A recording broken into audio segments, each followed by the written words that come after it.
आषाढ महिन्यामध्ये आपण कापणे आणि धपाटे बनवतो. काही जण त्याला थालीपीठही म्हणतात. तर ती थालीपीठ बनवण्यासाठी मी इथं हिरव्या मिरच्या घेतलेल्या आहेत, कोथिंबीर, नारळ घेतलेला आहे, हा आल्याचा तुकडा आहे आणि भरपूर असा लसूण घेतलेला आहे. हे सगळं मी आता मिक्सरच्या भांड्यामधून बारीक करून घेणार आहे. इथे ना परात घेतलेली आहे आणि हे 2 वाट्या मी ज्वारीचं पीठ घेणार आहे. एकाच वाटीनं मोजून हे 2 वाट्या मी ज्वारीचं पीठ घेतलेले. हे ना 1 वाटी गव्हाचं पीठ घेतलेले. हे अर्धी वाटी डाळीचं पीठ घेतलेले. डाळीच्या पिठामुळे धपाट्याची चव छान लागते. आणि हे घेतलेले नाचणीचं पीठ. नाचणीचं पीठ घालायचं असेल तर घालू शकता. आणि नाचणीचं पीठ बनवताना मी हे मिक्सरमधूनच बनवून घेतलेले. 1 चमचा मी हे जिरं घेतलेले. अर्धा चमचा ही हळद टाकून घेतलेली आहे. ही कसुरी मेथी आहे तर ती टाकून घेतलेली आहे. इथे ना हा 1 चमचाभर ओवा घेतलेला आहे आणि हा ओवाही असा ना थोडासा हातावरती चुरगळून मी ओवाही घालून घेणार आहे. इथे ना हे तीळ घेतलेले.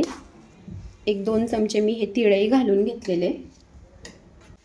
आणि हे घेतलेले मीठही टाकून घेतलेले. धपाट्याला छान असा कलर यावा म्हणून अर्धा चमचा मी हे लाल तिखट टाकलेले. हा कांदा आहे ना उभा चिरून मी घेतलेला आहे आणि असा फोडून आहे ना टाकून घेतलेला आहे. धपाट्यामध्ये कांदा आवडत असेल तर नक्की कांदा टाका, छान लागतो कांदा. ही आहे ना हिरवी मिरची, लसूण, आलं ह्याची जी पेस्ट आहे तर ती टाकून घेतलेली आहे. हिरव्या मिरचीचे धपाटे खूप छान लागतात. आणि धपाट्यामध्ये ना लसूण जरा जास्तच घातलं ना म्हणजे त्याची चव छान वाढते. त्यामुळे लसूण मी भरपूरच घातलेलं आहे. इथं मी ना 1 बीट किसून घेतलेले. तुमच्याकडे ना ज्या कुठल्या भाज्या असतील तर त्या तुम्ही सगळ्या टाकू शकता. बऱ्याच वेळा आहे ना जास्त बीट आणले गेले ना तर ते खाल्ले जात नाही. तर अशा वेळेस आहे ना असं थालीपीठामध्ये बीट घालून खाल्ले तर ते खाल्लेही जातात आणि सगळ्यांच्याच पोटात जातात. आता आहे ना इथं मी मिक्सरच्या भांड्यामध्येच हे पाणी घेतलेले आणि थोडं थोडं पाणी घालून मी हे पीठ मळून घेणार आहे. आपल्याला आहे ना थालीपीठासाठी जो गोळा लागतो ना तशा पद्धतीने मी गोळा बनवून घेणार आहे. आणि आता मी हे बीट घातलेलं आहे ना त्यामुळे बीटाचाच कलर ह्या थालीपीठाला येणार. धपाट्याचं पीठ आहे ना खूप घट्टही नाही आणि खूप पातळही नाही, असंच मळून घ्यावं लागतं. तर ना थोडं थोडं पाणी घालून हे बघा मी हे पीठ असं मळून घेणार आहे.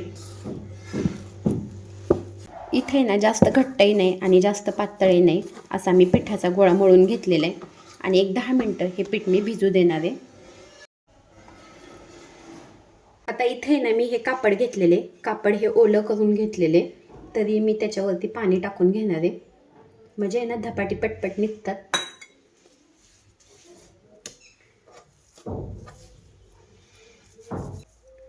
हा पिठाचा गोळा घेतलेला आहे. मी तीळ आतून लावलेले पण वरतूनही थोडंसं तीळ लावून घेणार आहे. आणि असा आहे ना पाण्याचा हात घेऊन मी ही धपाटी थापून घेणार आहे. हे पीठ मळताना मी जास्त घट्टही नाही आणि जास्त पातळही नाही असं मळून घेतलेले. बीट टाकल्यामुळे धपाट्याला आहे ना लालसर कलर आलेला आहे.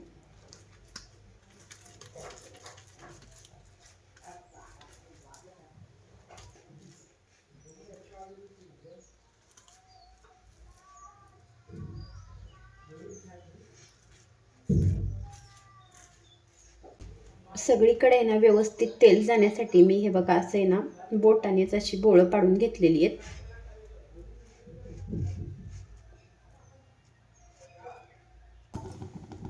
इथे ना गॅसवरती मी लोखंडी तवा ठेवलेला आहे आणि तव्याला तेल लावून घेतलेले.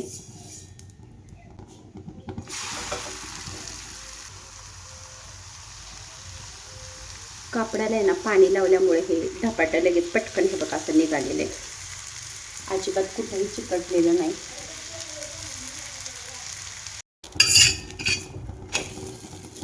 एका साईडला भाजलं गेल्यानंतर दुसऱ्या साईडला असं पलटी मारून घेतलेले आणि हे बघा छान असं तेल लावून घेतलेले.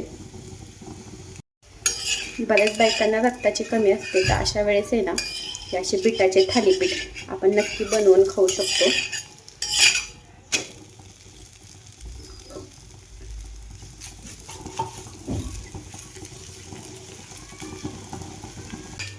इथे मी दोन्ही साईडने खरपूस असे धपाटे भाजून घेतलेले आणि थोडंसं तूप टाकलं ना तर त्याच्यावरती खूपच छान लागतात. ते हे बघा असे भाजून घेतलेले छान असे.